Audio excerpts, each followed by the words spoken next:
Hey, what's up, everybody? Welcome to Wisdom and Grit. My goal with this show is to introduce you to the men who build the world and create lives of impact so that we can celebrate them and work together to fulfill the call of masculinity in our homes, our communities, and the world. Today's guest understands what it means to defy the odds. Born into a lower income family just outside of Detroit, Michigan, at the age of 18, he joined the U.S. Army and was sent to fight the ground war in Afghanistan. On two separate missions, Brian's vehicle was blown up, the first one being a roadside IED, and the second, a suicide bomber that exploded less than 3 feet away from him, severely wounding him and forcing him into 14 months of painful treatments, surgeries, and rehab. Left with the choice to be a victim or a victor, he embraced the latter and has since gone on to impact the lives of millions of people over the last 10 years. Teaching them how to stand firm when everything around them is blowing up in their lives and their businesses. He serves as a Department of Defense resilience trainer for the U.S. military on bases and outposts across the globe, while also having the opportunity to speak on stages in 42 states, 7 countries, and 4 continents over the past 10 or decade. Additionally, he's an accomplished author and a Purple Heart recipient. Most importantly, however, he has been happily married for over a decade and has 2 beautiful children that he leads in his home. The man is a blast to be around. My friend, Brian Fleming. Dude, thank you so much for being here, bro. Hey, thanks for having me on. Appreciate you, man.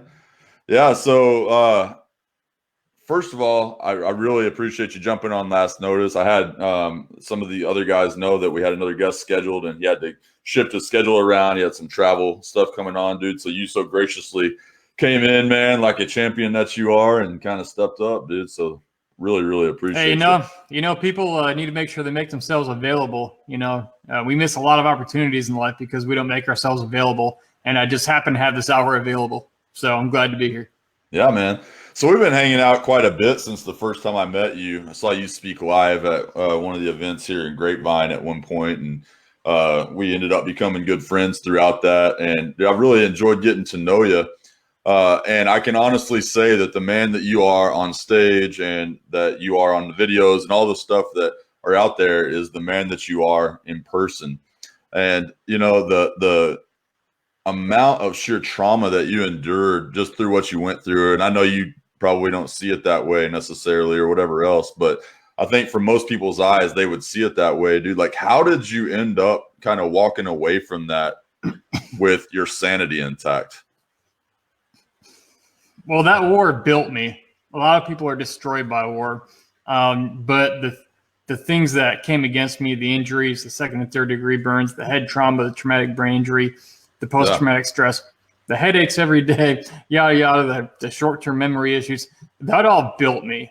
There was a point when I started, we always ask the question, why did this happen? Well, I knew why it happened. I joined Army Infantry during a time of war in 2003. I knew what I was doing. Yeah. But, I started, instead of asking why, because even if you knew the answer to the question why, even if you got your answer, it's not going to change what happened. So it's really just a dead answer. I really started asking what can be done with it? What can I do with this? Being a person of faith, what bigger thing, can God do through this? And it was never about me. I mean, the first time I spoke, I was still wrapped up in burn bandages. And I had about 3 minutes. My original mentor, Dave Reaver, put me on a stage, and I didn't realize there were going to be 3,000 people in the audience. And I got off stage, and what changed my life happened once I stepped off stage. It turned everything. It was a 1-degree shift that changed the whole course of my life. And this young lady came up to me, and she said, "Hey, Brian, thanks for sharing. I was molested and raped and abused growing up, all this horrible stuff." Crazy, she told me about how her boyfriend was abusive and dumped her. And she said, but if you can get through all that, she said, I think I can get through what I'm going through. Now I got hooked on that, man. Like, my story became about more than me. My story became about helping other people live a better story. That's great, man. And there's meaning in that. Yeah. And I want the men today in today's show, I really want them to grasp that, because man, we have the opportunity to create impact like that in all that we do, and some of us in different capacities, but you've definitely been an example of that. So just to kind of set the tone, I guess, for, you know, the show moving forward, why don't you let the men know, because I kind of touched on this in the intro, but let them know kind of your story, because I think this is super exciting. I mean, to kind of hear, and then how you've overcome that. But it also, you know, I know the different things that you went through inside of that, and then how that ended you up with the 14 months in trauma therapy and all that kind of stuff. Yeah, I mean, everybody gets hurt, but not everybody gets over it. And there are a lot of individual cases, usually the same as another. I deployed to Afghanistan in 2006 as a team leader in an infantry platoon with the U.S. Army's 10th Mountain Division. And while I was there, a month after we arrived, my first vehicle ran over a roadside bomb and blew it up, burned it down. There's hardly anything left of it. I drug one of my guys out who was catching on fire, and he was half conscious. Fortunately, I was able-bodied. I wasn't knocked out or anything by the blast. And then a couple months later, that was on April 18th of 06. A couple months later, on July 24th of 06, a suicide bomber pulled his minivan right out in front of my vehicle. Of course, we didn't know what it was. So my jogger went to pass him on the left. Well, I'm in the front passenger seat. So we're passing him on the left. And right as we get up next to him, right outside my window, just the whole van exploded. And he blew himself and his van into about 10,000 pieces that day. He was the only one to die, by the way. And, you know, they give you a Purple Heart if you get blown up or shot. You know, it's the award nobody wants. And if you get a Purple Heart, they give you a Purple Heart license plate. So I have a Purple Heart license plate on my truck that says "Nice Try," because he was the only guy who died. You know, he went out there to die, and that's what he did. I mean, mission accomplished, I guess. But, you know, people ask me what was like in Afghanistan. I just tell them I had a blast, and I leave it at that. They stop asking questions. But, you know, I mean, a sense of humor is one of my coping mechanisms. I'm sarcastic. Yeah, you are. I laugh at things. I laugh easily at things. I like to laugh. And so that's one thing for me. I was just able to look at it and kind of make fun of it. Right. I spent 14 months at Brooke Army Medical Center in San Antonio, Texas. Second and third degree burns to hands, face, and neck. Face was full face, and neck second degree, which healed, as you can see. Still have the scars on both my hands from the skin grafts they had to do. They had to scrape my skin off with razor blades and pinchers and pliers. They had to keep me awake through it. It's a process called debridement. It's the most horrific experience you can't describe in words to somebody. And they had to do it to keep me alive. And so they did. And, you know, I had a long time to think. 14 months, I had a long time to think about the hard questions in life that a lot of people can't answer. And I was searching for my own answers. And the ones I found particularly helped me, and has now helped, you know, hundreds of thousands of people over the past decade of writing books and speaking. And it gave a great sense of meaning to my suffering, that I was able to help other people win their own battles. Yeah, man. So kind of going back to that, I mean, do you remember anything during, like, right before or during the explosion going off, like kind of what was going through your mind at that time? The first one I do remember. And my first thought was, I think we just got blown up, because it happened so fast. Yeah. And just smoke and dust went everywhere inside the cabin of the vehicle. Wow. It threw the vehicle about 10 feet to the side of the road. You know, this is a 12,000-pound up-armored Humvee with bulletproof glass for windows. So this is no lightweight vehicle. There's that there for the suicide bombing. Man, I just remember we were passing him on the left, and the next thing I know, it was like blinking your eye. If you imagine just blink your eye, yeah, you go from sitting in your vehicle to waking up in a ditch on the side of the road, burned and bloody, and having no idea how you got there. Wow. Yeah. I can't imagine, dude. So you went through all of that, like, and I kind of know the story, but I want to walk people through that. Like, what happened while you were in that hospital? Like, were you kind of sitting there having pity on yourself at all, or anything like that? Was any of that going on during that time? You know, I'm really not a self-pity kind of person. Like, I'm not saying that to try to sound macho or anything. I really didn't. I was in a lot of pain, so I was pretty on edge. I was, you know, pretty pissed off a lot. And, I was really, you know, emotionally on edge, and just people leave me alone. Just, don't come in here if you don't have to. But they took care of me. They kept me alive. They put me through more physical pain. I thought getting blown up was bad, but then there was the treatment and recovery. That was actually worse. Really? And then, a lot of times in life, man, we get blown up and we think, man, it couldn't get any worse than this. Yeah. Tell you right, first one is yet. And anyway, So, okay. Yeah, you're. Uh-huh. Oh, sorry, you were breaking up there. Go ahead, finish. No, I was just saying, I wasn't the only guy in there, and with as badly as I was injured, I had friends in there who were far worse injured and far worse off than me. And that's always the case no matter what we go through. There's always someone who has it worse. And sometimes that just helps to get a proper perspective. Sure, man. Yeah, I think that's extremely important. So you kind of tell the story of your now mentor, or I guess even at that time, he kind of walked you through. I mean, like, what was that? Like, he was just walking through, saying hi to people, or how did that whole thing happen? Man, it was like a divine appointment. Yeah, that's well, my original mentor, Dave Reaver, he was injured by a phosphorus grenade in Vietnam. He went to throw the grenade off a riverboat into some brush, and he had a sniper aiming for his head, hit the hand, pierced the grenade, blew it right next to his face. He had like 60-some% of his body, third degree, completely instantly burned off. Jeez. You fast forward 40-some years, and there I am, 30, 40-some years, and I'm at Brooke Army Medical Center. I'm in recovery, same place he was hospitalized during Vietnam. And he came in to talk to me and about 20 or 30 other guys who had been shot up, blown up, missing arms, legs, burned up, guys like us, a bunch of wounded warriors. And I ended up talking to him before and after, because I always get places early, and we talked. And then also afterwards, and I received a call from his secretary about a month later and said, "Hey, Dave would like to invite you to come up to his, his big patriotic rally he's having." And that's where I told you the story of the girl and speaking on stage. That's what he did. He just put me up on stage. And, through his experience, he's never told me this, but I know that he knew what that was going to do for me. When you start to talk about things and you do it with a purpose that is greater than yourself, and you see other people healed, you see other people helped. Viktor Frankl, who was a Nazi concentration camp survivor, he said, when it comes to suffering, he said, in some ways, suffering ceases to be suffering at the moment it finds a meaning. In some ways, suffering ceases to be suffering at the moment it finds a meaning. And when I talked to that young lady after, that speech, and I was still a patient at the hospital at the time, it gave a great sense of meaning to my suffering. And that's been one of the greatest keys.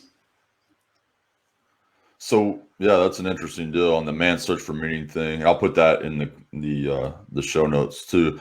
But in regard to that meaning, do you think that that's more of a temporary solution, or can it ever be, or do you need to be like finding your life's like ultimate purpose in order to be able to move past those things? Because like, dude, you went through a lot of like physical and probably emotional and all the other stuff. I can't even begin to comprehend what you went through. But I also know there's a lot of guys that are going through some things, where, their wives have had affairs, or maybe they're just going through their own problems and they're just kind of trying to deal with this stuff, and they're not really clear on what the heck they're doing or why. And there's a lot of, frustration and pain associated with those types of things. So, like, what do you see? Or what's your advice through that, I guess? Man, sometimes you just have to take it one day at a time. Yeah. You can't look 5 years down the road when you're in the fog of war, meaning you're in a place where you're so in that moment, in that scenario, when everything is blowing up all around you, that naturally, and that's an actual military term, when you're in a gunfight, you're in survival mode. Like, there are things you don't see because you're narrowly focused on survival. And that happens to us every day in these different situations. Like you said, some guys getting divorced, whatever the case. You only see those certain things. And sometimes the most important thing is to just do that next thing to survive. Like, maybe it's just get through today, or get through the next hour. I mean, whatever you Right. have to do in the moment until you can stabilize that situation and get a broader perspective. And, you know, I've heard a lot of guys say this, I'm going to punch this thing right in the teeth. Do it. A lot of people, and I used to do this, I used to say to myself, you know, that guy's never been through what I've been through. He can't help me. I don't want his advice. If you said that, I just want to let you know you're an idiot and you're ignorant. And I say that because I was that guy. And here's what I mean. When we were in Afghanistan, we were a scout sniper platoon, 15 guys living in the mountains. All right. On most of our missions way out there, our reinforcements were at least 3 hours away by helicopter, 2 to 3 days by vehicle. Like, so when we would go on a mission out there, if we got into something, we had what's called close air support. And these were A-10 Warthog planes who can do gun runs and drop bombs. And they come right in and they come over the battlefield and they just decimate your enemy. If they're a superior force, especially. Now, here's the thing. I could have looked up in some of those situations and said, we don't need that guy's help up in the A-10. He doesn't know what it's like to be on the ground here as an infantry guy. How stupid would that have been? No good leader would ever make that statement. If you can get help, man, I was taking advice from anybody, and I threw most of it away after my injury. I took anyone's advice I could get. I got over most of it. But in that process, there were certain things that just made sense. It was what I needed to hear in that moment that allowed me to take the next step forward. And having that mentor, I mean, Dave didn't just mentor me in speaking. He mentored me in life. He mentored me through this war injury. Yeah. And not only did it help me, but I guarantee you, I know this through personal experience, it reaffirmed his sense of meaning in life and what he's doing because he was contributing into my life. We have a lot of people who live dissatisfied, unfulfilled lives. It's because they're not doing anything for anybody except themselves. Yep. There is zero fulfillment in only getting yours. None. I mean, Bro, you want meaning, that, fulfillment, man. you Yes, get out dude. there and do things that help other people. That's where your sense of fulfillment and meaning will come from. Yeah, bro. No, that's so funny. I mean, I'm actually, that's one of the things I've been kind of working through because when I'm talking with men, a lot of times the biggest issue that they're facing is a lack of purpose, a lack of clarity, you know, even mild states of depression, which we all go through, all of that, right? Oh, yeah. I've been there. Yeah, and it's funny because just when you think you've got it all like, man, I'm on point and we're going down the road, right? All of a sudden now you reach this new level or whatever that process is and why we tend to forget things. It kind of circles its ugly head back around again and then we're back to dealing with it. And so it's important to be aware of those things. Well, the thing there is you think you beat your enemy. The worst thing you could ever do is gun a guy down and then turn your back before confirming he's dead. That's when he pulls out his pistol and shoots you in the back. You don't ever underestimate or turn your back on an enemy. Or he fell down on a hand grenade and he pulled the pin and he laid on it and he's face down. That way you go to pull his body out and the grenade blows everyone up around it. I mean, you can't get enough stories from Vietnam about that. That's an actual military training tactic that they trained us to be aware of. If you see a dead body, could be booby trapped. Well, we do that in life. We go, I got that next sale. I net that next level. And we lower our guard. And we stop doing the thing that got us there. And we stop keeping our defense out. Now, there's a place for defense. But it's not defense against your battle buddies who are on the mission with you. It's not the guys in your life that are there to help you. You and I were buddies. If I stiff arm you and I don't tell you things or I don't allow you to help me, that's my fault, my own stupidity. Because in most cases, you're perfectly ready, willing, and able, if at all possible, and the feeling's mutual. But if I don't know about it, I can't help you. Totally. Yeah, that's the other part of it is having the courage to talk about that. Well, you know what? I know a lot of guys who say, hey, man, how you doing? You know, I say that to them and they go, man, I'm doing awesome. I'm great. Well, your wife hates you. She's leaving and your kids resent you. You're not cool. You're not cool. You're not fine. Like, your life's falling apart, dude. Like, stop BSing everybody. Like, let's fix this. Let's do what we can to reduce the amount of collateral damage that's already been done. For sure, man. No, that's you don't have to be in a great position where you're winning all the time. Like, nobody thinks they can help you, and people want to help you for any reason. Yeah, I think people do genuinely want to. But it comes back to what you were talking about too, is like, man, some of that information that you're going to get like you've heard the old expression that sometimes it's the free advice that costs you the most, you know. So you have to be very careful. Yeah. I mean, about who you Consider your source. Yeah. Yeah.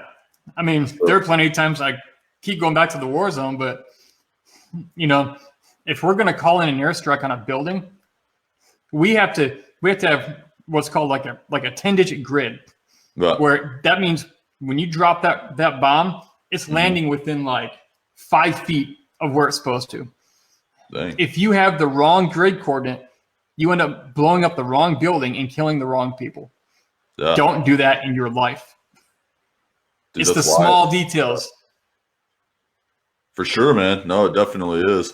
And, you know, like I do want to hang out on these, and I love talking about this, but I really want to get to how you took what you had inside of you and all the stuff that you were going around, and, you know, you took it out there. And I know you became basically just like lit on fire by what was happening inside of you when that first time that you spoke. But you've been speaking for over 10 years now. I don't know the exact number, but about 11 years, 11 and a half. Yeah. Okay. 11 and a half years. And you've spoke all around the world. You're leading the resilience training inside of the military, at the different bases and all of that kind of stuff. So, like, dude, what keeps you going on this? Because I mean, I know it's that, but it's also, you know, like it's hard to stay focused on a single thing. And, you know, how does somebody take what they've got inside of them and these life lessons that they've learned the hard way, and how do they reframe that in their own mind about how to take that and then turn that into something that can be valuable to other people and be valuable to them, right? To make a lifestyle out of that. I know that was a lot. I'll tell you. Well, no, I'll tell you, to me, it's a craving for a continued sense of meaning in life. And sometimes I have it, sometimes it dips. That's when I usually go off track. Everything I do, what I do my best when what I do ties into my sense of meaning. And here's a story about kind of where this comes from. After I woke up in that ditch on the side of the road in Kandahar, after the suicide bomber exploded, you know, I was burned up. My medic was working on me. I asked him how I'm doing. What's my condition? He said, "Hey man, you're good. Don't worry about it." But his eyes lied to me. I could see it in his eyes. And I thought to myself in that moment, I'm 20 years old and I'm going to die in this godforsaken country. Like, this is it. And when you think you're about to die, truly think you're about to die, only the absolute most important things come to the forefront of your mind. Everything else gets filtered out, and one or two things usually come. For a lot of people, it's where am I going when I die? I'm a Christian. I'm a person of faith. I'd already dealt with that consciously and whatever. So something else came to mind as a result. And it was this question. It's two questions, but it's really one. It was, what did I do with my life that mattered? And what did I do for other people? Yeah, bro. And in that moment, that's what came to me. In that moment, I did not feel like I could satisfactorily answer that question for myself to my own satisfaction. And Corey, I'm going to tell you, that was the absolute most terrifying experience of my life. I've been through some really bad stuff. I've been blown up. I've been in gunfights. That was the most terrifying experience because it basically told me my whole life was meaningless. Dang. I came through, I was born, and now it's time to go. I didn't do anything while I'm here. I didn't leave a mark in any way that was helpful for anybody. And now it's over. And it's just like, damn. Regret is painful. Yeah. And it was an intense sense of regret and remorse. But I got a second chance. I didn't die. It's kind of like, fool me once, shame on you. Fool me twice, shame on me. If I have the privilege of dying slowly on a deathbed someday, with as weird as that sounds, I know the two questions I'm going to ask. And I better not be without answer a second time. I won't be. And so to answer your question, what drives me, it's living every day with a greater sense of meaning and purpose. It drives me. I think we're all looking for it. We all call it all different things or refer to it differently. But just ask anybody who's made a bunch of money, all the money, more money than they ever wanted. I've done that more than I ever thought I would. And then you're standing there. I call it mountaintop syndrome. You're standing there. You're looking for the next mountaintop, and you're like, well, what now? Well, then you get that mountaintop, and then you go, well, where's the next one? What now? It's a losing game. Yeah. Because it's not the end point. It's not the point. The false But when summit. you get around, you only get the fulfillment by doing things genuinely for other people that matter and are helpful. And so that's what drives me. I never want to lose it. I never want to forget what it was like waking up that day in that sandy ditch, and I won't. That's so powerful, man. It kind of reminds me, I mean, like a lot of the reason why I got involved inside of Wisdom and Grit. Well, I mean, it's been a lifelong thing that kind of culminated to this. But, you know, I look at kind of my relationship with my dad and my grandpa and all that kind of stuff. And I recently had the opportunity to have them all in the same room. It was my dad's dad and my dad, and then my son and me. And it was unfortunately there for a funeral for another guy, but inside of that room, and I was able to get a picture of the four of us. That never happens. Like, my grandpa's a total hermit. I mean, he lives off, you know, in the middle of nowhere. He grows his own fruits and vegetables and stuff, makes his own moonshine. You know, I mean, he kills his own meat. He's just that dude, you know, like he's the man's man.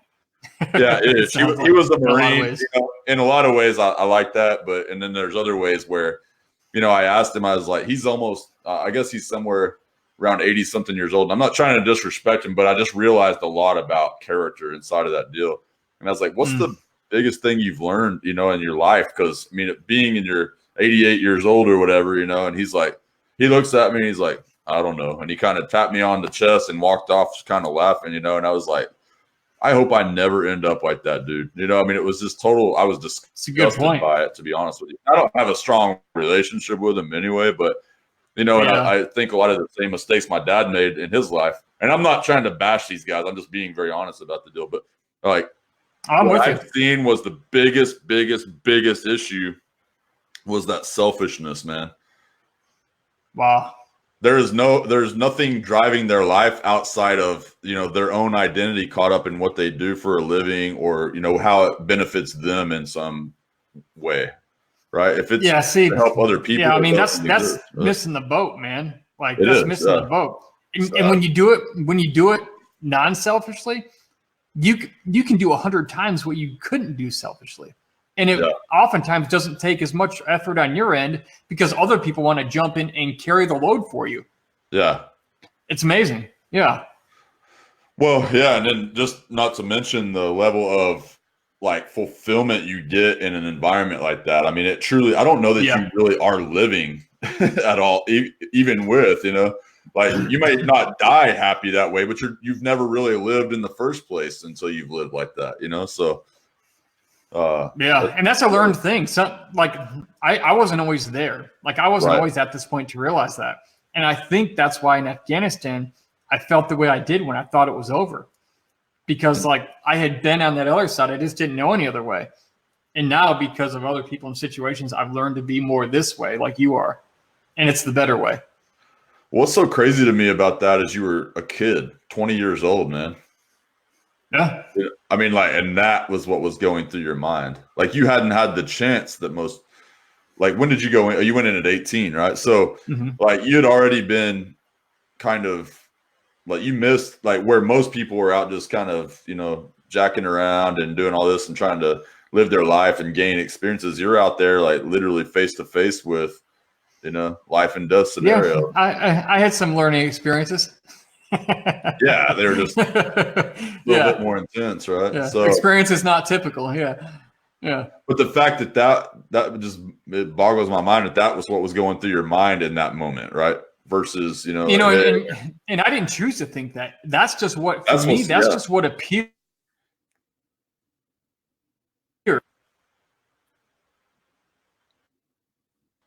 You there? Yeah, I'm still here. Either. Yeah, you cut out there. That's just what came to me, and so I didn't like that. Isn't something I knew. I realized it in that dire moment. So that gets you thinking, like, man, I wonder if that's the case for everyone, right? At that moment of truth, are they faced with those two questions? You know, like, I mean, that would be interesting. I think that's probably more the case than not. I think everybody's going to have some sort of existential question when they get there. because whether people believe in God or they don't, like everybody deep down somewhere to some extent, I think, based on all the people I've ever met and talked to, which is a lot of people, everybody wants to know that their life meant something. And we can talk about how things happened, what took place, quantum physical processes, all these questions we can answer about life. But the one question that's never been able to be answered by science or anything else, I mean, only faith in God, but is the question of why. Why are we here? Right. And that's the question, I think, in the very end, people want answered, even if they don't think about it much. You get to that point, you go, what was this all about? And if it was all about you, that's painful. Yeah. That's, yeah. Well, yeah. And it's like people that live their lives kind of more alone. I mean, you think about this, and as you become more and more successful, right, and you're gaining all the accolades that people gain throughout their lives of just progression. And it's like, imagine having to have had experienced that completely alone. Like a lot of people, as they grow and they get more and more accolades, they disconnect and they detach from people more. I mean, sometimes situations dictate. Other times it's an ego thing. Yeah. Where they if they're too available, they think their prestige goes down or some crap like that. Look, when you're available to people, that's when you make the impact. I mean, I have a business friend, Bob Goff. He put his cell phone number in the back of his New York Times best-selling book. If I called his number right now here on my phone, he'd pick up. It's in the back of his book. Like anybody can call it. There's YouTube videos of college students sitting in a circle going, I wonder if Bob's going to answer. And sure enough, he answers. He doesn't let anything go to voicemail. He jokes. He's like, I don't get anything done. And they're like asking him about life advice and relationships. And the guy, his big point is he's just available. He says, Jesus was available. That's why he was so powerful. He said, I just want to be available. And man, that's one of the greatest lessons I think I've taken away from that guy. That's amazing, man. Like and the weird thing is people go, oh, wow. Once you accomplish something or if someone puts you on a pedestal, they say things like, wow, he's such a normal guy. I'm like, how sad is it we're living in a world where when people respect and love what you do, then they get to meet you in person, that they're blown away that you're a normal person. Like, we're all normal.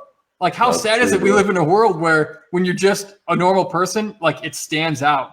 It just baffles me. Because I've seen this in other speakers and authors and stuff, and man, there's some weirdos out there. Just be a normal person. That's where you have the most impact. Be yourself. So this Bob Goff guy, is this he was the New York Times bestseller book Love Does? Yeah. Okay. Man, if you haven't read that book, go read it. Like, holy crap. Yeah. Like you will laugh so hard, like on every page. Is ridiculous. Yeah. Really? Oh yeah. Well, the fact that he's done that, together. Saying he was a diplomat, I guess, to Uganda. Yeah. He's the consul for Uganda. When I went to his house, he's got an American flag and a Ugandan flag on the pole. Wow. And literally his house is like literally Uganda. Like as far as I know about that kind of thing, I don't even think the police could come on the property. Like, it'd have to be feds, guys in black suits and SUVs, because it's a foreign country, literally, when the flag's hoisted. Oh, wow. Isn't that crazy? Oh, yeah, because he has diplomatic immunity. That's right. Yeah, immunity, yeah. That's crazy. Yeah, bro. I mean, he didn't even ask. He thought when he got that phone call, he thought his buddy from college or law school was playing a prank on him. That's like trying to have the accent. It's a funny story. Yeah, read the book, man. But that's a good point coming around though. I've had great people come into my life, and I've sought out great people. From Dave as my first mentor to meeting Bob, and other people have made the difference in my life. I've learned from them. I'm not closed to learning. I'm a work in process, and I always will be. Yeah, I'm glad you brought that up, because I was actually just thinking about that. I was like, one thing that I know about you is you have multiple mentors. And you had you started out with Dave. What was his last name? Goff? Reaver. Dave Reaver. Yeah, Reaver. Dave Reaver, and then going into the Bob Goff, but all the people that are in between. And every time I talk to you, you've got millions of different ones. And it's Don Miller at Story Brand, helped me, with business and knowing how to communicate better. I could just go on. People you've heard of and people you'll never hear of. Some people I don't even remember their names, it seems like, but they said something and it just impacted me. Yeah. No, and I think that's the mark of a really brilliant man. It's like I think so many times we, you know, I don't know if it's an arrogance or ignorance or matter of both or whatever else, but it's this desire to try to figure everything out on our own and, you know, not learn from the people around us. And I think, you know, that for me and my background, and you kind of know it, but I didn't graduate high school. I didn't go to college, you know, and I went to jail when I was young, you know, and all this kind of stuff. So I had a lot of the things that basically would have pigeonholed me as a guy who probably had no future. And I know a lot of people probably were thinking that, but I didn't let that define me, and I kept pushing forward. I made a lot of stupid mistakes, you know, and I wish I could take some of them back. But at the end of the day, but it was the game up here is all that mattered. Totally. The story going on out here about Corey went to jail and all this stuff, that was a different narrative than what's going on in Corey's mind. In your mind, hard too, though. But yeah. But you didn't give up. You didn't give up. You kept having visions of things and going after things. You know, locking on to them like a bulldog and not, you know, a pit bull and not letting go. And you built successful companies now, and you're doing all this stuff with your life. Yeah. That narrative in your mind got you here, and will take you wherever you're going next, regardless of what everyone else was saying or thinking. None of that mattered. Yeah. It was what was going on between your ears, in your head. And it's the same thing for everyone listening right now. The story that you tell yourself, that's the one that matters. So don't BS yourself or get yourself down, man. Just go do something. And from the mentor perspective, that was an awesome word, dude. Like the mentor perspective, man, get around people who feed your mind. Like, dude, when I read Rich Dad Poor Dad, I was 20 years old, 21 years old, something like that. When I read that book, and it changed my life. And for the first time in my life, I was seeing a world that I didn't even know existed, you know, in personal development and all this kind of stuff. I really didn't even know that was possible up to that point, you know. And when I read it, I was like, oh my God, it just opened everything up, and I just like fell head first into it, man. And I couldn't get enough. And from there on, that was where I really started to grasp the concept of, dude, there's more. I can do this. I saw it. Like, it was very obscure before that, but I didn't know how to get it. And that was the first time when I realized, oh my gosh, there's tools out there that can help me get there. You know, it wasn't about not being born a certain way or about this. And so I had to kind of grasp nothing to do with it, man. Your skin color, where you're from, who did you wrong. Dude, those are all excuses. And I have friends of every color from every background that most people can't imagine what they grew up in. And they've kicked those excuses right in the freaking face. Yeah, it starts in your mind. It starts with you when you decide to get up and do something. That's powerful, bro. Yeah. So, I want men really listening to this today, because whenever I started really focusing on how do I serve more people and really focusing on the serving aspect, you know, because that, like you talked about, I mean, how many people did I serve in my life, or how did I help others? You know, being one of the questions when you were facing your death. And I want men to really get that, because a lot of times we don't see what we do as a living or for a living as an opportunity to be kind of come and coincide with like a way of doing that. And I think, you know, one of the things I've always been really good at from a strategic positioning standpoint is being able to tie those two things together, or at least merge those into something where the two make sense side by side, because we need to be, as men, I believe 100%, we need to be using our platforms to change people's lives. And, you know, we need to be getting paid for those things, obviously, and doing those things. But, you know, like, how do we give back? You know, like, how do we? Well, here's the thing. Here's the thing. People pay money for one thing, since we're talking about that.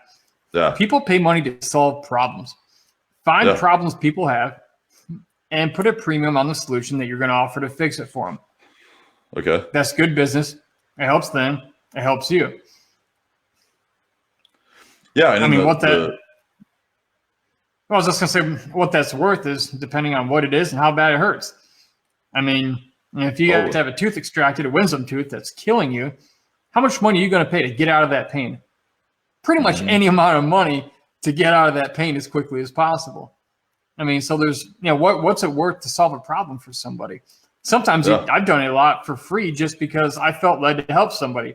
and they didn't have the means anyway. But I knew how to do it fast, and I knew how to do it right. And other people I've charged a lot of money to, because there's a lot to have. There's a lot of return on investment because of what I did for them, that it wasn't even a question of paying the premium, because they made back 10, 20, 30 plus times whatever it is that it was for. That's powerful, man. Yeah, that's such a huge point, because charging for what according to the amount of the problem solved and the burden that you're relieving from the person could be the same fix for different people. But yeah. What's it costing you not to have this fixed?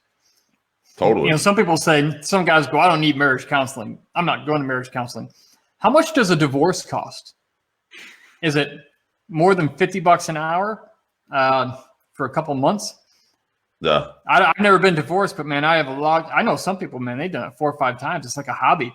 And they're like, man, it's expensive. Yeah. It's like, what's it worth? If you're looking at numbers, what's it worth to not fix this problem? And you can't save them all. That's just a general example. Ask Jeff Bezos. You know, think about it. What's that? Ask Jeff Bezos. Yeah. Yeah, his wife's going to be like the richest woman in the world by default of divorce or something. Yeah. I mean, sad situation, but you know, totally. She's not hurting, but I mean, financially, but either way, at any level, I mean, I feel bad for the guy and her. It's like, it's unfortunate it didn't work out. Totally. In his shoes, I would have been I would have been going to any counselor I could find, but that's good, man. Well, from a product perspective, you've written a lot of books, or a couple of different books and all that kind of stuff too. And I know that's a great way from an inexpensive standpoint to be able to help a lot of people. You know, you have a resource there. Plus you go out and speak. You do lots of videos on your YouTube and a lot of those things. And most recently, you've written the Resilience booklet. Kind of run people through like kind of what that is. Yeah, so the Resilience booklet, I wrote this book. It's the shortest book I've ever written. It's called the Resilience booklet. It's about how extreme survivors overcome massive challenges. It's about 62 pages. And I thought to myself, I wanted it to be cargo pocket edition, cargo pocket size, so the military can carry it around. Because, you know, when you're dealing with something and you go on like a weekend retreat, you're good during the weekend at the beach, whatever. But where a lot of people need the help is when they get back home to their regular life on Monday morning and they got to deal with life. That's when you got to throw someone a line and help pull them through that. And that's why I made this book so just so short, because I wrote it for people like me. I want to be able to get on an airplane in Dallas, and by the time I land in LA, be done with it. I want to accomplish something. I want to learn something. And there's about 1 million different nuggets in this thing about how to be more resilient and get through it.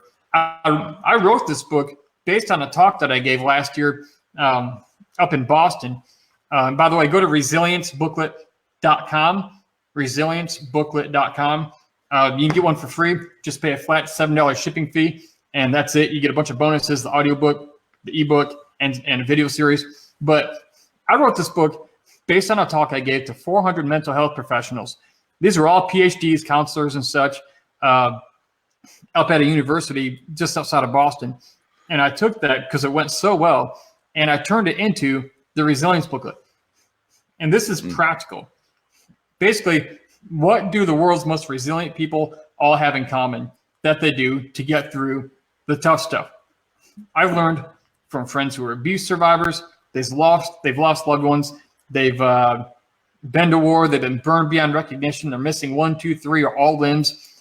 And I thought to myself, you know, I got through my bad thing. And all my friends who I now know, they got through their bad thing. Well, what did we all have in common? Because not everybody gets through their thing.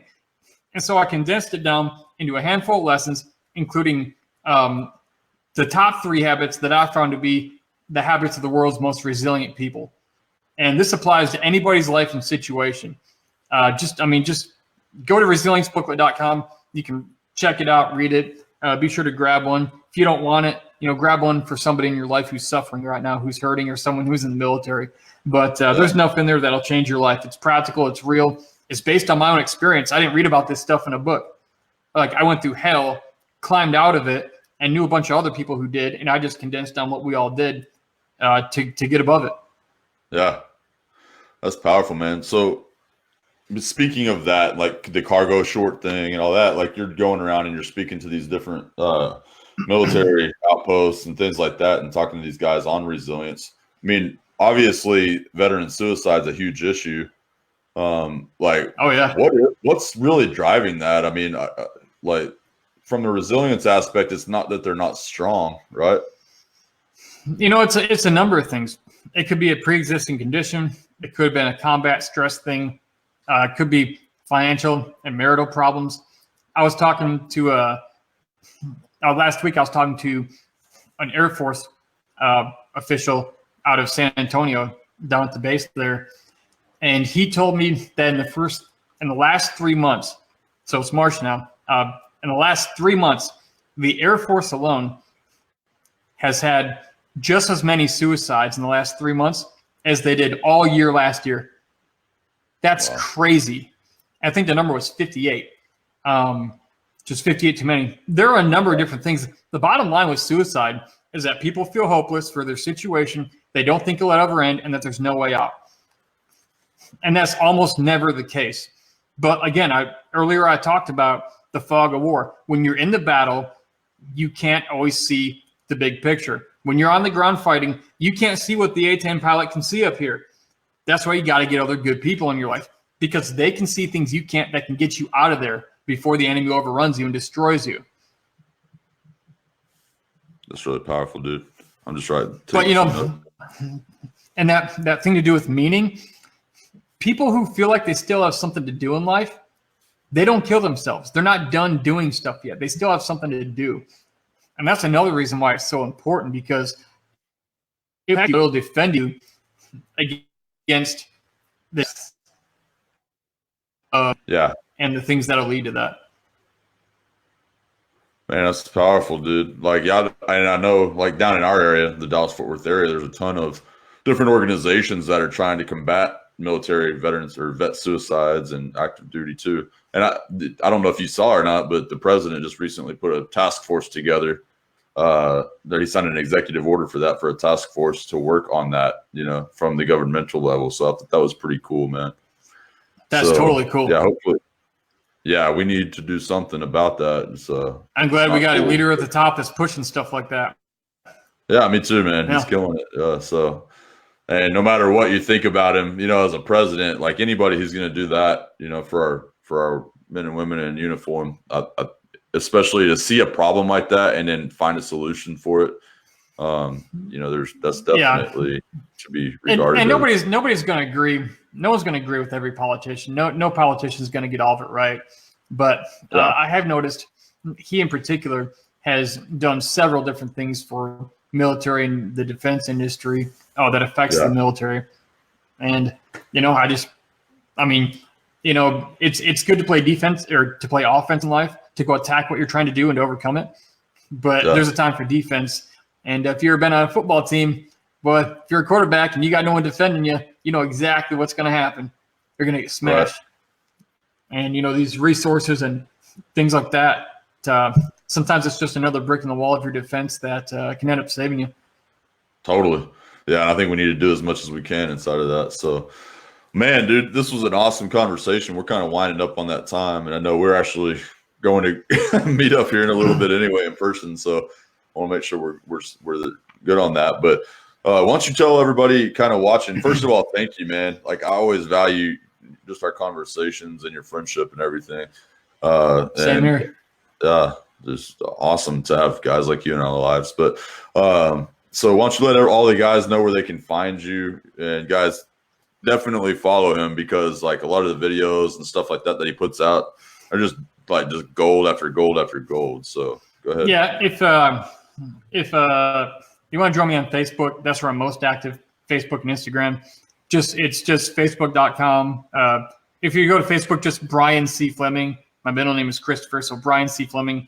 You know, you'll see this when you find that profile. And same thing with Instagram. If you want to know more about my speaking and what I do with that, you can just go to blownupguy.com.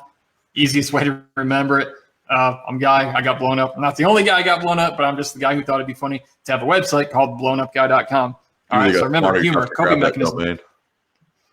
Yeah, I couldn't believe it was available. I'm like, that's great. I'm using it. And I don't even look blown up anymore. I used to when I bought it. Yeah, so go to blownupguy.com. That's what I do professionally speaking. Make sure to go to resiliencebooklet.com. Grab yourself one of these. Again, it's free with all the videos, audiobook, the ebook, another video series, and something else. All these bonuses. Just a flat $7 shipping fee. I don't know anywhere you can get that much value for a shipping fee. So my mission is to help people. Yeah, my mission is to help people exactly like you and me and everyone listening to be able to stand firm when everything around them is blowing up, because there are ways to do it. But if you don't know it, you can't use it. Yeah, and for the guys that own companies or, they're connected to organizations that might need speakers. I mean, you've spoken at Fortune 500 company. I know you spoke at Bank of America. You've spoken all kinds of different places, right? I don't care what size your audience is. I don't care if you're Fortune 100. I've spoken for a bunch of them too. I've spoken for audiences of 7 to audiences of 30,000. Big companies to small churches. Like, I do it all. Like, yeah. I'm living a mission here to help people stand firm and to make it in their lives. Like, That's awesome. It doesn't matter how many people show up or didn't show up. I don't care. I believe that when I go speak, the right people who are supposed to be there show up. All right. And so, yeah, I'm driven by that. I'm never driven by all these external factors of how's it going to look and all this stuff. Like, what I do is just too important to be distracted by, things of the ego like that. Those are good, credibility and all that, but I've already done all that. I just want to help people. I want to help you stand firm. And if I can't help you, I know someone who probably can. You're an inspiration, brother. I appreciate you, man. Well, guys, I just thank you so much for you taking the time to be here today and kind of staying with us through the interview. Awesome job. Awesome job, Brian. I'm really just blown away every time. Like I said, every time we get together. For you guys that are listening right now, definitely go follow Brian. And if you're looking for an opportunity to kind of take your life and your world to the next level, then hit me up in the whatever on the Facebook page up there. There's a link up there to my Meet Me. We can schedule a 30-minute free strategy session where we can walk through and understand exactly where you're at in your life and see if you're a good fit for the mastermind, the Builder Syndicate.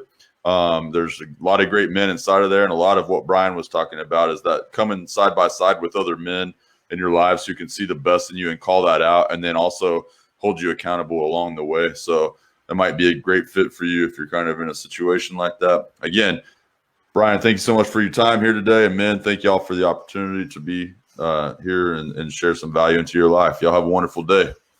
Thanks for having me.